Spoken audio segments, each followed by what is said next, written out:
બોટાદમાં જે ઘટના બની એ ઘટનાએ ગુજરાતભરની અંદર ચર્ચાઓ તો ઘણી બધી જગાવી છે, પરંતુ આજે આખી ઘટના બની એણે ઘણા બધા પ્રશ્નો પણ ઊભા કર્યા છે. આ પ્રશ્નો રાજકીય આગેવાનો પર થઈ રહ્યા છે, પોલીસ ખાતા પર થઈ રહ્યા છે, ગૃહ વિભાગ પર થઈ રહ્યા છે, ગૃહમંત્રી અને કૃષિ મંત્રી પર પણ થઈ રહ્યા છે, સામાન્ય લોકો પર પણ થઈ રહ્યા છે. આ શું પ્રશ્નો છે અને આ ઘટના બાદ આ પ્રશ્નો ઉઠવાનું શું કારણ છે તેના વિશે આજે વિગતે ચર્ચા કરવી છે. જય હિન્દ, BSI ટીવી ન્યૂઝ પર આપની સાથે હું છું નિધિ ગઢવી. હું છું ભગવતી વિશાવડિયા.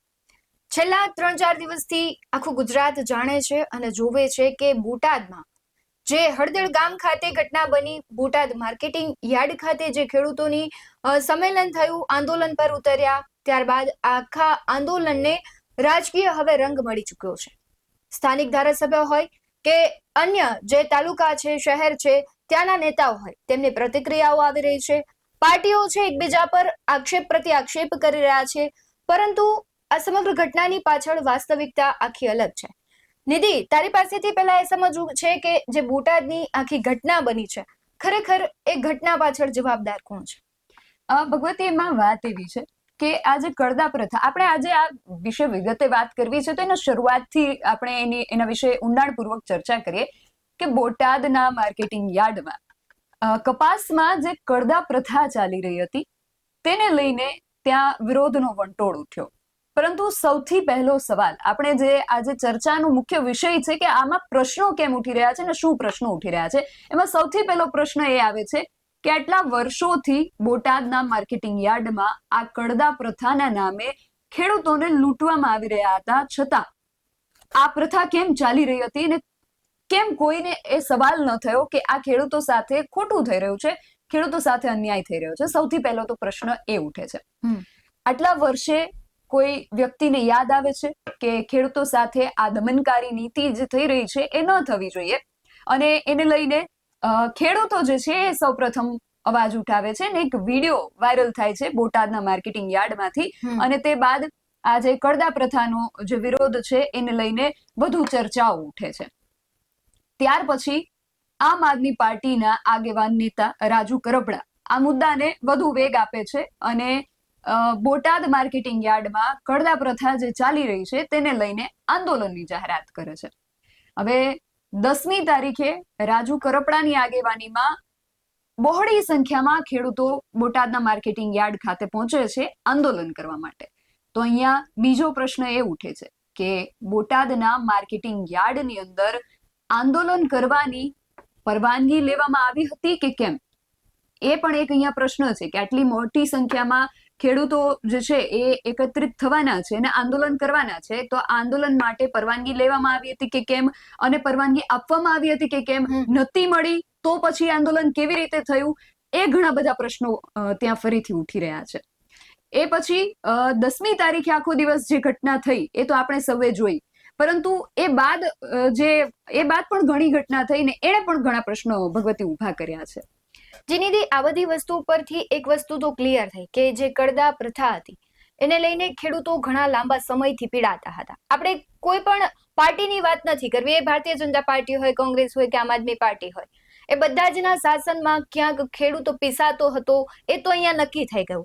અને આપણી જ ડિબેટમાં ભાજપના પ્રવક્તાએ સ્વીકાર્યું પણ ખરા કે ભાઈ આ જે કડદા પ્રથા હતી એ ક્યાંક ભારતીય જનતા પાર્ટીએ જ સ્વીકાર્યું કે આ કડદા પ્રથાથી ક્યાંક ખેડૂતોને નુકસાન થઈ રહ્યું હતું. બીજો સવાલ એ છે કે જે પ્રમાણે તે વાત કરી કે પરવાનગી આપવામાં આવી હતી કે કેમ, તો એક સવાલ અહીંયા એ પણ ઉઠે છે કે સત્તામાં બેસેલી પાર્ટી હોય તેને સામાન્ય રેલી કાઢવી હોય તો તેમને પરવાનગી મળી જાય છે. વિપક્ષ છે, સામાન્ય ખેડૂત છે કે કોઈ પણ વ્યક્તિ હોય, એને જો આવી રીતના વિરોધ દર્શાવવો હોય, પોતાની વાત મૂકવી હોય તો એમને કેમ નથી પરવાનગી મળતી? એટલે અહીંયા એ વસ્તુ થાય છે કે ક્યાંક છે એ અહીંયા ભેદભાવ રાખવામાં આવી રહ્યો છે. જે સત્તામાં બેસેલી પાર્ટી છે તેના કહેવાય છે કે ચિઠ્ઠા ન ખુલી જાય અને વિરોધમાં આખું ગુજરાત ન ઊભું થાય, તે માટે ક્યાંક છે તેમને પરવાનગી નથી આપતી. અને જો સત્તા પક્ષ છે આવી પરવાનગી નહીં આપે તો એનું નુકસાન જનતાને જ થશે, કારણ કે જ્યારે એક જ પાર્ટી છે સતત સત્તામાં રહે તો સૌ કોઈ જાણે છે કે એનું નુકસાન સામાન્ય જનતાને જ નિધિ ભોગવવું પડતું હોય છે. જી ભગવતી, ચોક્કસથી. અને પ્રશ્ન જે છે એ અહીંયા અટકતા નથી, કારણ કે આખી જે ઘટના બની એને ઘણા બધા પ્રશ્નો ઉભા કર્યા છે. 10 તારીખે રાજુ કરપડાની આગેવાનીમાં આજે આંદોલન થયું, તો એ 10 તારીખ આખો દિવસ ખેડૂતો બોટાદના માર્કેટિંગ યાર્ડમાં જ હતા, આંદોલન કરી રહ્યા હતા. માર્કેટિંગ યાર્ડના જે ચેરમેન છે એમની સાથે પણ વાટાઘાટો થઈ, વાતચીત થઈ. ચેરમેન જે હતા એમણે જે ખેડૂતોની જે માંગણીઓ હતી એને સ્વીકારી, પણ ફરી પ્રશ્ન આવીને ઉભો રહ્યો કે ખેડૂતોની અને રાજુ કરપડાની એવી માંગણી હતી કે અમારી જે કઈ માંગણીઓ છે એને લેખિતમાં સ્વીકારવામાં આવે, અને જેની ચેરમેન દ્વારા ઇનકાર કરવામાં આવ્યો, અને ત્યારબાદ આંદોલન જે છે એ એમ જ ચાલુ રહ્યું. આંદોલનને ત્યાં પૂર્ણ કરવામાં ન આવ્યું, કારણ કે એમની જે માંગણીઓ હતી લેખિતમાં સ્વીકારે તો જ આંદોલન પૂર્ણ કરવાની વાત હતી. એટલે ફરીથી અહીંયા એ પ્રશ્ન થતો હતો કે શું ખેડૂતોને ફરી છેતરવા હતા કે એક વખત આંદોલન શાંત કરી અને શાંત પાડી દેવા છે, ખેડૂતની માંગણીઓ છે એને મૌખિક સ્વીકારી લેવી છે, ફરી એ કડદા પ્રથાથી, કારણ કે ક્યાંક વેપારીઓને એમાં ફાયદો થતો હોય તેવું લાગી રહ્યું હતું, એટલા માટે ઇનડાયરેક્ટલી તમે જુઓ ને તો આખી કડી છે ને એ સરકાર સાથે સંકળાયેલી છે. ઘણી વખત આપણે જોતા હોય છે કે વેપારીને જે ફાયદો થતો હોય એમાંથી અમુક ટકા અધિકારીઓને આપવામાં આવતા હોય છે. એટલે સવાલ એ જ મહત્વનો હતો કે જો માંગણી નથી સ્વીકારતા તો ઇનડાયરેક્ટલી સરકાર પર શંકા જાય છે કે એના અધિકારીઓ છે એને ફાયદો થતો હોય છે, અને એ ફાયદો હવે નહીં થાય જો એ સ્વીકારી લે તો. જી ચોક્કસ. અને એ પછી હવે 10 તારીખ આખો દિવસ એ લોકો ત્યાં આંદોલન પર હતા. આ બધી વાતચીત થઈ, આનાકાની થઈ, સ્વીકારાય ન સ્વીકારાયું.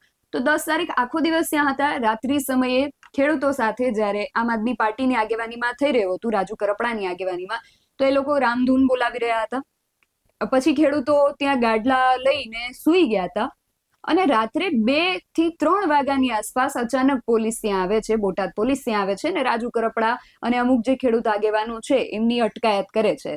તો અહીંયા પણ એક પ્રશ્ન ઉભો થાય છે કે આખો દિવસ દરમિયાન પોલીસ ક્યાં હતી?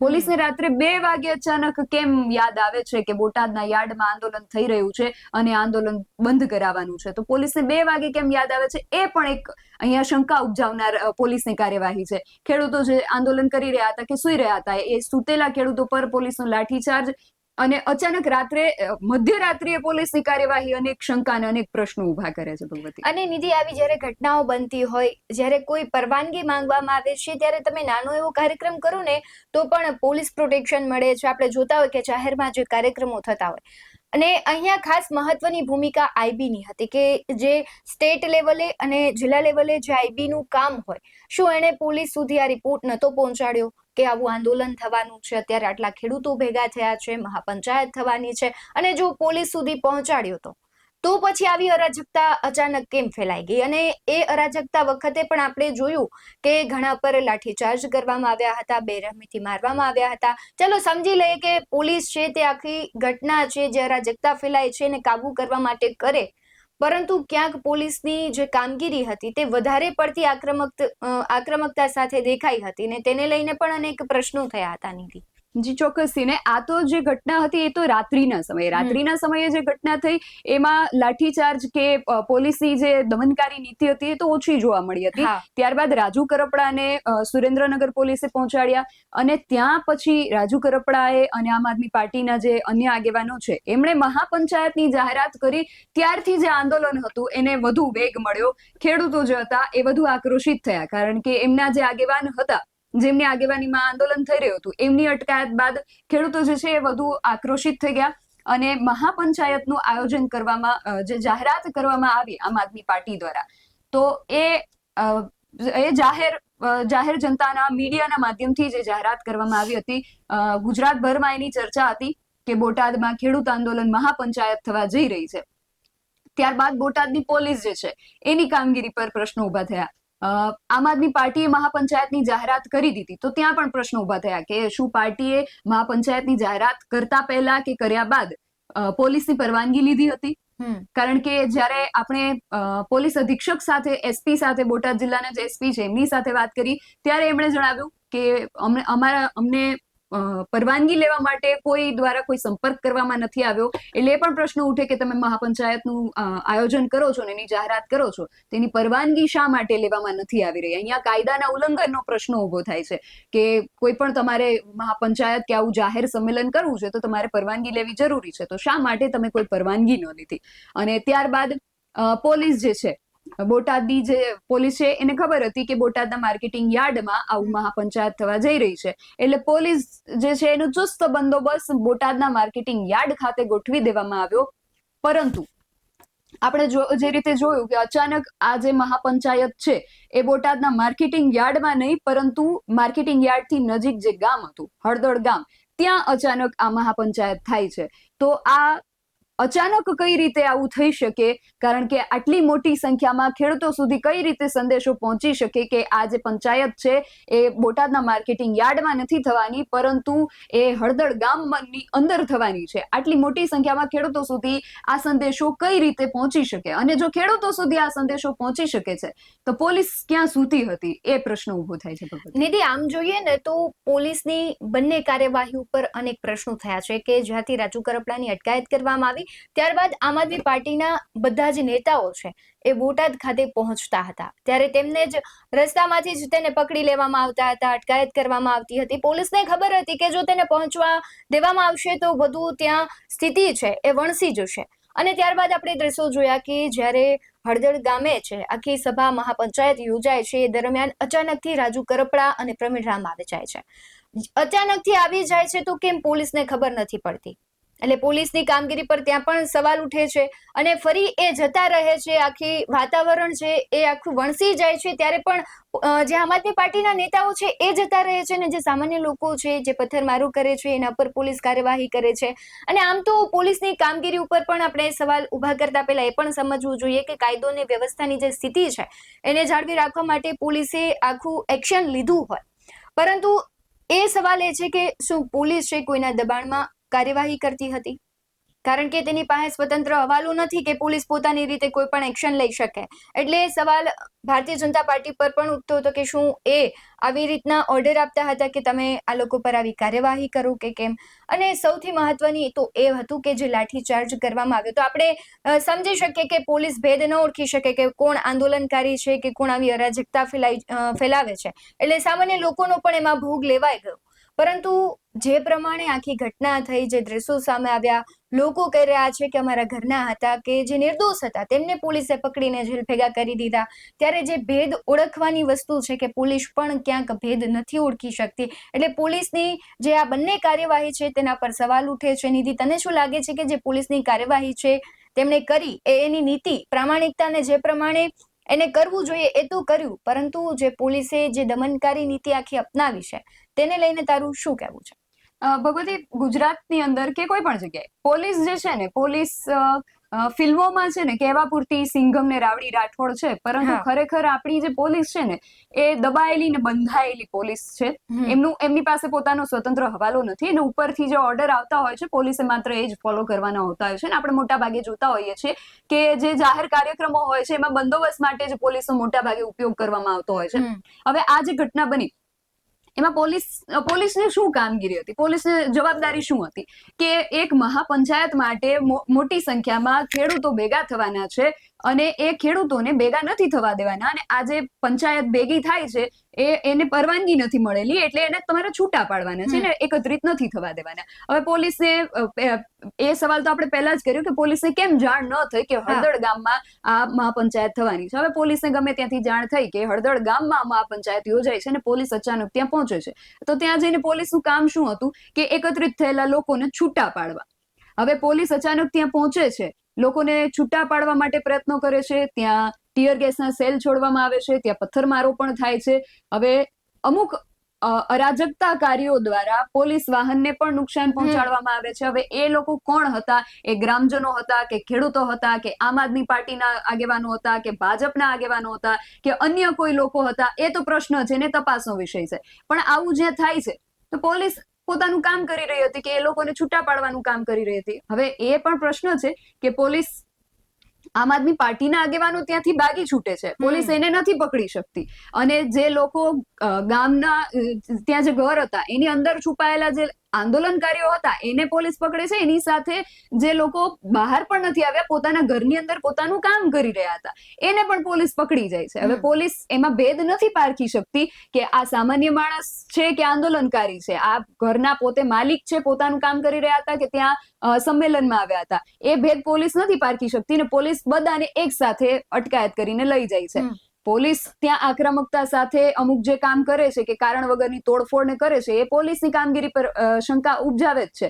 અને આમ આદમી પાર્ટીના આગેવાનો ત્યાંથી નાસી છૂટે છે, એ પણ પોલીસની કામગીરી પર શંકા ઉપજાવે જ છે. પરંતુ અહીંયા જે રીતે વાત થઈ રહી છે કે પોલીસ ને ઉપરથી જે ઓર્ડર મળ્યા છે, પોલીસ એનું કામ કરી રહી છે, તો હવે અહીંયા એ પ્રશ્ન છે કે પોલીસ પાસે પોતાનો સ્વતંત્ર હવાલો ન હોવાને કારણે એ પોતાના ઓર્ડર્સ ફોલો કરે છે. તો હવે આમાં પોલીસ કરે તો કરે શું? તમને આ મારા દર્શકોને પણ મારો પ્રશ્ન છે કે તમને શું લાગે છે, પોલીસની કામગીરી ખરેખર શું હોવી જોઈએ? પોલીસે અહીંયા જે કર્યું એ તમને શું લાગે છે? કઈ રીતે તમે એને કયા એંગલથી જુઓ છો એ પણ અમને કમેન્ટ કરીને જણાવજો. અને ભગવતી, આમાં તમારું શું માનવું છે એ પણ મારે જાણવું છે. નિધિ, જો આ પોલીસની કામગીરી ઉપર આપણે સવાલ કરીએ છીએ એક પત્રકાર તરીકે, એ તો બરોબર છે, પરંતુ હવે જે અરાજકતા ફેલાવતા હતા એ લોકો કોણ હતા? એવું કોઈ લેબલ નથી કે ભાઈ આ લોકો છે મહાપંચાયતમાં હતા. હવે પોલીસને ઓળખવા કઈ રીતના? કારણ કે મહાપંચાયતમાં આવ્યા હતા કે ઘરમાં શાંતિથી બેઠા હતા, એવું કોઈ લેબલ તો નથી કે માણસને ઓળખી શકાય. એટલે પોલીસની કામગીરી ઉપર સવાલ કરતા એ પણ સમજવું જરૂરી છે કે આવી ઘટનાઓમાં આપણે કોઈ વ્યક્તિને સ્પેસિફિક ઓળખી ન શકીએ. ઇવન આપણે હોય તો આપણે પણ ન ઓળખી શકીએ કે કયો વ્યક્તિ છે કે આવી અરાજકતા ફેલાવી રહ્યો. તો એ ઘટના દરમિયાન આપણે જોયું કે આપણા મહિલા પત્રકારની પણ અટકાયત કરવામાં આવે છે. અન્ય પત્રકાર એક ભાઈ હતા કે એ પણ વિડીયો ઉતારી રહ્યા હતા, તો તેમને પણ રોકવામાં આવે. હવે પોલીસ ત્યારે કદાચ એ ઇન્ટેન્શનથી કામ કરી રહી હતી કે જો વધારે આ વિડીયો બહાર આવશે તો પોલીસની કામગીરી ઉપર અનેક સવાલ ઉઠશે, વધારે અરાજકતા ફેલાશે, લોકોમાં ઓહાપો થઈ જશે કે બોટાદના હળદર ગામે આટલી મોટી ઘટના બની રહી છે, અને પછી જે નિધિ એ પરિસ્થિતિનું નિર્માણ થાત ને એ કદાચ પોલીસના કંટ્રોલ બહાર પણ જઈ શકત. કારણ કે જો આવા વિડીયો બહાર આવે કે પોલીસ છે લાઠીચાર્જ કરી રહી છે, દુર્વ્યવહાર કરી રહી છે, પોલીસ એનું કામ કરી રહી હતી. આપણે એવો આક્ષેપ ન કરી શકીએ કે દુર્વ્યવહાર જ કરી રહી હતી, પોલીસ એનું કામ ઓર્ડર પ્રમાણે કરી રહી હતી. આ દરમિયાન જે દુર્ઘટના બની એ આપણે આમ તો કહીએ કે એ ન બનવી જોઈએ, પરંતુ પરિસ્થિતિ જેટલી વણસી ગઈ હતી કે પોલીસે એવા એક્શન લેવા પડ્યા. અને જે જાહેર પ્રોપર્ટીનું નુકસાન થયું નિધિ, કે પોલીસની પીસીઆર હતી એને આખી ઉલટાવવામાં આવી, બસમાં પથ્થરમારો કરવામાં આવ્યો. તો સામાન્ય સવાલ એ છે કે જ્યારે આવા આંદોલન થતા હોય, પ્રોટેસ્ટ થતા હોય, ત્યારે એ બધી જાહેર પ્રોપર્ટી પર જે નુકસાન કરે છે જનતા, એનું આખરે તો ભરપાઈ જનતાએ જ કરવું પડશે.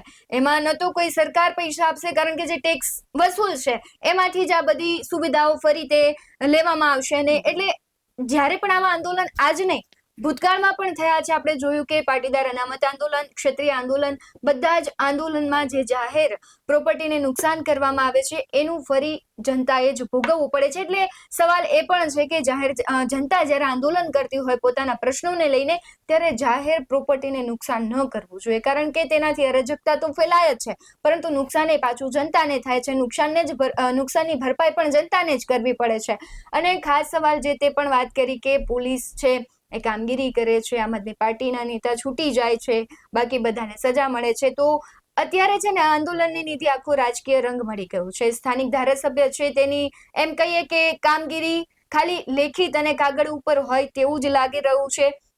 આમ આદમી પાર્ટીના વિસાવદરના ધારાસભ્ય ગોપાલ ઇટાલિયા છે નિધિ, અત્યારે આક્રમક દેખાઈ રહ્યા છે. તેમણે તો ત્યાં સુધીની જાહેરાત કરી છે કે જે સ્થાનિક લોકોને જે નુકસાન થયું છે તે પોતાના પગારમાંથી તેઓ તેમને ચૂકવશે, કે ભાઈ જે પ્રમાણે છે એ પૈસા આપશે, નુકસાન થયું છે. એટલે તેમની પ્રતિક્રિયા આવી છે, તેના પર પણ નજર કરવી છે. એ પહેલા સવાલ એ છે કે આખું જે ગોપાલ ઇટાલિયા છે એ આખા આંદોલનને રાજકીય લાભ લેવા માંગે છે, પોતાના આમ આદમી પાર્ટીનો કોઈ લાભ છે કે શું છે, એના વિશે ચર્ચા કરીએ તે પહેલા નિધિ, ગોપાલ ઇટાલિયા શું કહી રહ્યા છે તે સાંભળીએ. જય કિસાન મિત્રો, આજે 15મી ઓક્ટોબર 2025 નો દિવસ. હું ગોપાલ ઇટાલિયા બોટાદના માર્કેટિંગ યાર્ડની અંદર કડદો કરી અને ખેડૂતોને લૂંટવામાં આવતું જે કારસ્તાન હતું એની સામે આમ આદમી પાર્ટીએ એક આંદોલન કર્યું. અને આ આંદોલનની અંદર કડદાબાજોએ સરકારનો સપોર્ટ લઈ અને પોલીસના માધ્યમથી ખેડૂતો ઉપર દમન ગુજારવાનું કામ કર્યું. ગઈકાલે આખો દિવસ ભાજપી કડદા પાર્ટીના બધા જ નેતાઓ એવું રટણ રટતા હતા કે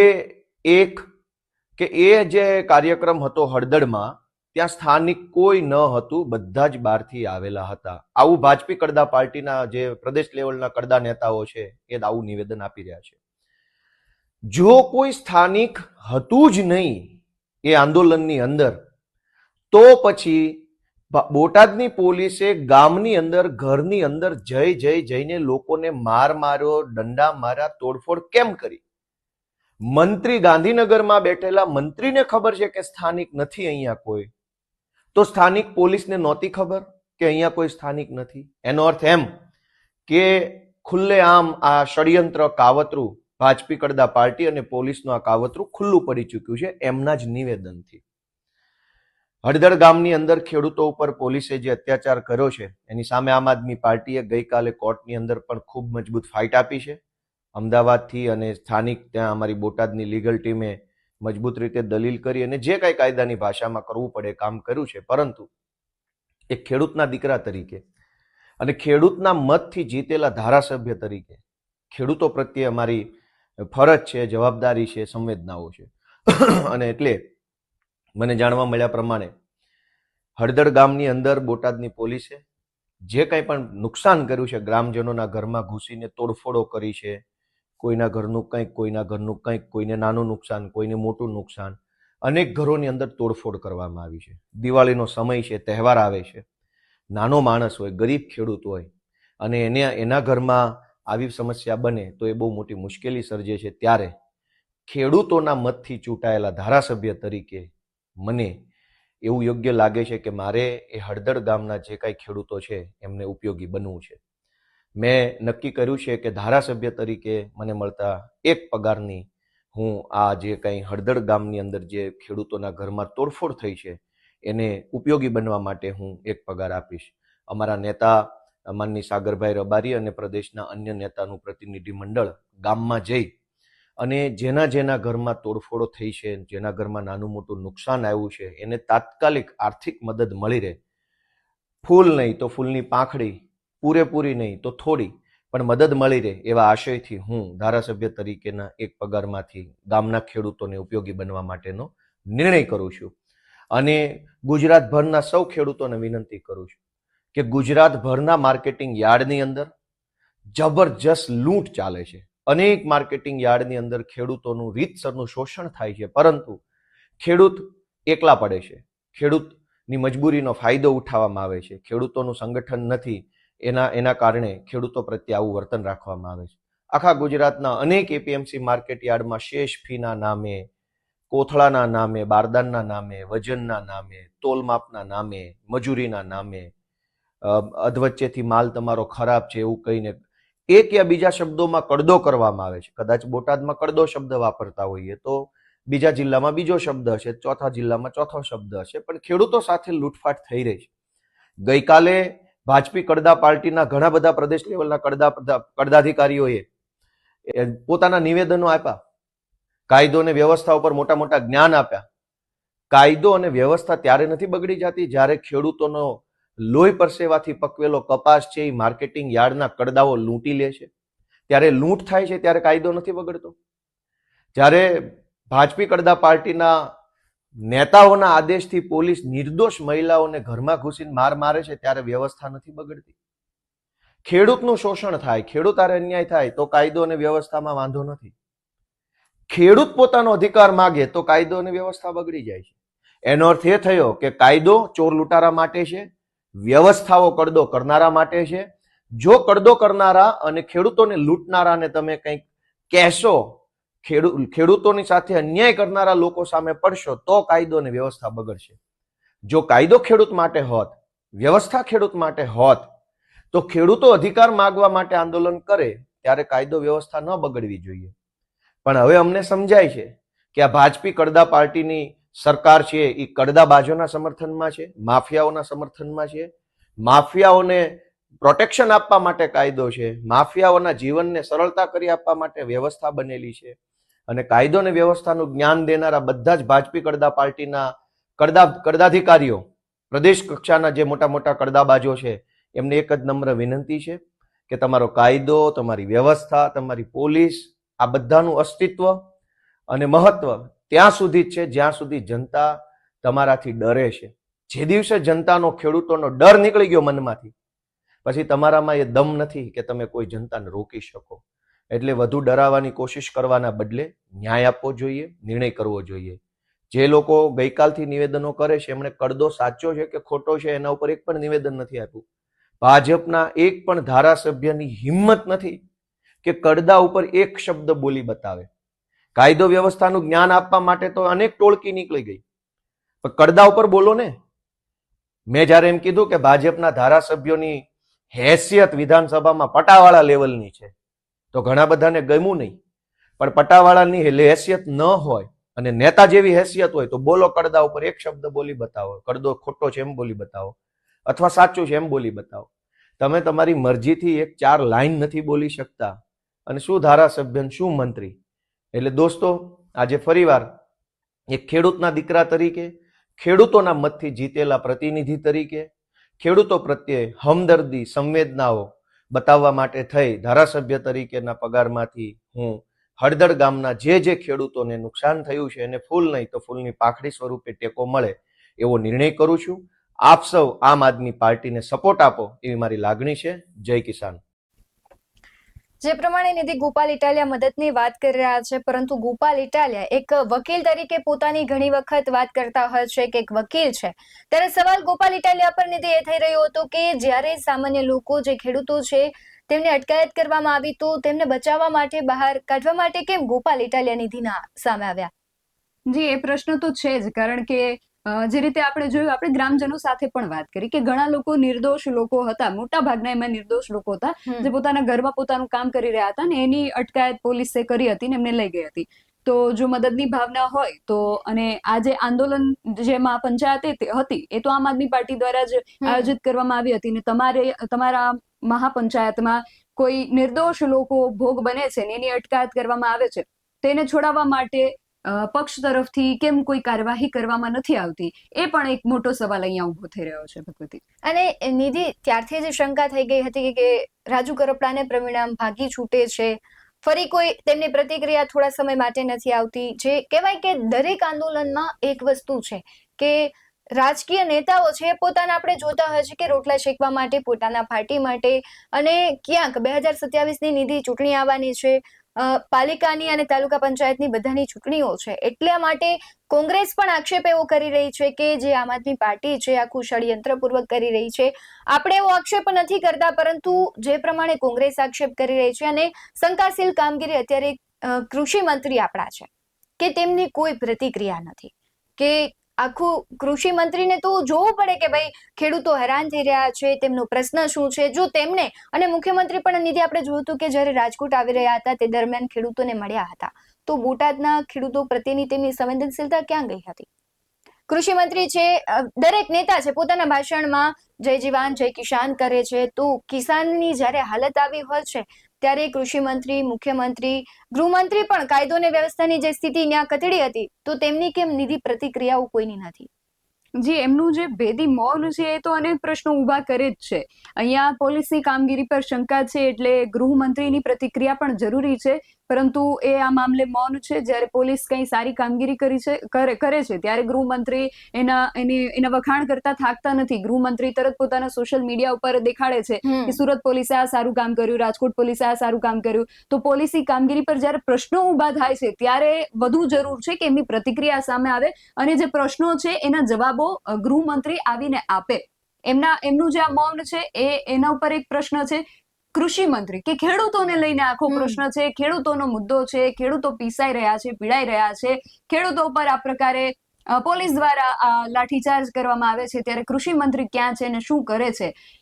અને એમનો એ જવાબ કે આ કોઈ રાજકીય વગ વધારવા માટે ખેડૂતોને ઉશ્કેરવાની વાત છે, આ જે જવાબ છે એ જવાબ પણ પોતાનામાં ઘણા પ્રશ્નો સમાવે છે, અને એમાં પણ પ્રશ્નો ઉભા થાય છે કે આટલું મોટું આંદોલન જેને ગુજરાતભરની અંદર ચર્ચા થઈ રહી છે, અને કૃષિ મંત્રીનું એનું આટલો ટૂંકાણમાં જવાબ, અને એ પણ જે જવાબ એને આપણે ગળે ન ઉતરી શકે એવો જવાબ કૃષિ મંત્રી તરફથી, ગૃહમંત્રી તરફથી મૌન. અને આખી જે ઘટના બની એમાં જે રાજકીય, આપણે જે વાત કરી કે આ ઘટનાને હવે રાજકીય એંગલ આપવામાં આવી રહ્યો છે, પરંતુ જે ઘટના છે એને આપણે શરૂઆતથી જ વાત કરી કે પ્રશ્નો ઘણા બધા ઉભા કર્યા.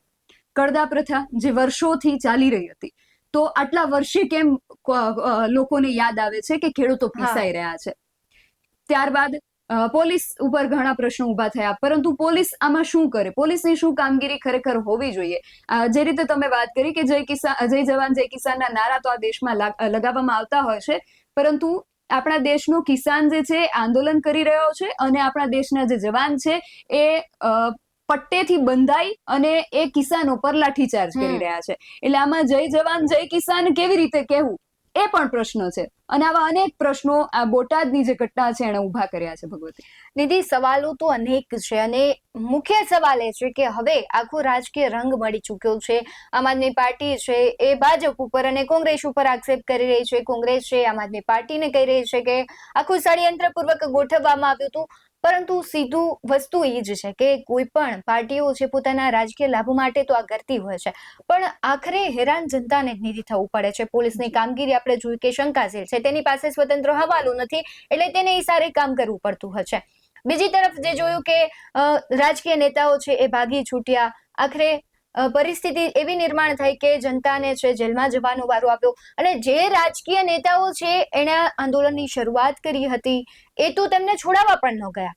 એટલે હવે જનતાને સમજવાની જરૂર છે કે જે પ્રમાણે આખી ઘટનાઓ બને છે, સત્તામાં બેસેલી પાર્ટી હોય કે વિપક્ષ તરીકે કોંગ્રેસ અને આમ આદમી પાર્ટી કામ કરી રહ્યા હોય, પરંતુ આખરે નુકસાન જનતાને થાય છે. ચૂંટણી સમયે જે ખેડૂતોને કહેવાય છે કે મોહરો બનાવીને જે આખા મત મેળવવામાં આવે છે, ત્યારે વાયદાઓ કરવામાં આવે છે, પરંતુ એ જ વાયદાઓ ખરેખર જ્યારે પરિસ્થિતિને એવું નિર્માણ થાય છે અને પક્ષે એક કામગીરી કરવાની હોય છે અને જે વાયદાઓ પૂરા કરવાના હોય છે તે ક્યાંક નથી થતા તેવું દેખાઈ રહ્યું છે. અને ખાસ કરીને જે સ્થાનિક ધારાસભ્યો છે તેના પર પણ સવાલ ઉઠી રહ્યા છે કે જો તેમણે જ ક્યાંક સરકાર સાથે, અધિકારીઓ સાથે, ચેરમેન સાથે સરખી વાત કરી અને જે કહેવાય છે કે સંવાદ કરી આખી જે પ્રક્રિયા છે કડદાની એ અંગે કોઈ નિવારણ લાવવાનો પ્રયાસ કર્યો હોત, તો આટલા રાજકીય રંગ આ આંદોલનને ન મળ્યું હોત, ખેડૂતોને નુકસાન ન થયું હોત, જાહેર પ્રોપર્ટીને નુકસાન ન થયું હોત, તો પોલીસે પણ લાઠીચાર્જ જે કર્યો છે અને સામે પોલીસને પણ નુકસાન થયું જ છે. પોલીસ ઘણા એવા જવાનો છે કે તેમને પણ લાગ્યું હતું, તેને પણ સારવાર લેવી પડી હતી. એટલે માત્ર કોઈ એક વ્યક્તિનો કે કોઈ એકની કામગીરી પર આપણે શંકા ન ઉપજાવી શકીએ. સમગ્ર ઘટનામાં ઘણા બધા પાસાઓ કામ કર્યા છે, ત્યારે આપણે હવે જનતા પાસેથી જ નિધિ સમજવું છે કે તમને શું લાગી રહ્યું છે પોલીસની કામગીરી ઉપર. જે પક્ષો અત્યારે રાજકારણ આ ઘટનાને લઈને કરી રહ્યા છે, ત્યારે જનતાનું શું કહેવું છે, તમને જે પણ દર્શક મિત્રો લાગી રહ્યું હોય તે કમેન્ટ બોક્સમાં જરૂરથી જણાવજો. બાકી આવા વધુ અહેવાલો સાથે અમે ફરી મળતા રહીશું.